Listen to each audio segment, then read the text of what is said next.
Little Giraffe's Big Idea, a Tall Story by Benjamin Richards and Louise Forshaw.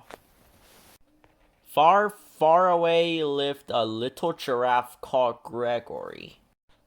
Every day was the same. Gregory had no one to play with, and he was bored. He had no giraffe friends, and all the other animals only played with their own kind. But one day, Gregory had a big idea. Perhaps if he dressed up to look like the other animals, they would let him join in with their games. So Gregory set about searching the savannah for the things that he needed. He searched high up in the trees. He searched low down in the grass.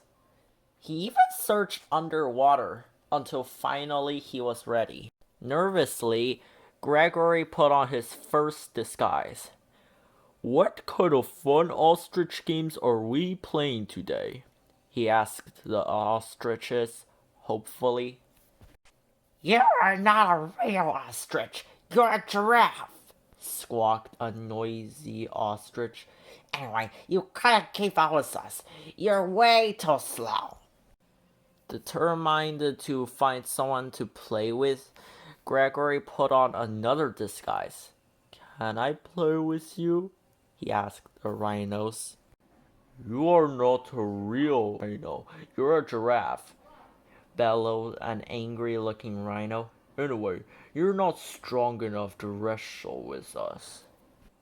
But Gregory didn't give up easily, and soon he had put on another disguise. "Hi guys, can I swim with you?" he asked the crocodiles at the water hole. "You're not a real crocodile. You're a giraffe," snapped a mean-looking crocodile. "Anyway, giraffes are terrible swimmers." Giraffes are also very stubborn, and Gregory was no exception.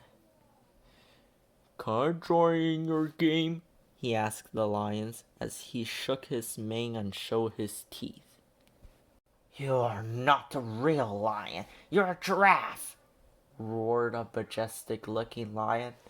"Anyway, you're too tall to hide in the grass and you'll scare away our lunch."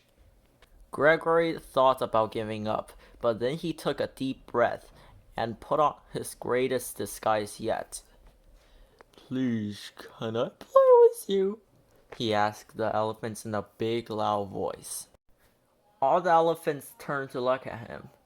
Gregory smiled hopefully, but one by one they started laughing.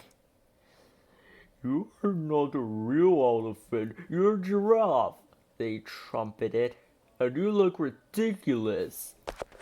Gregory decided that he had enough.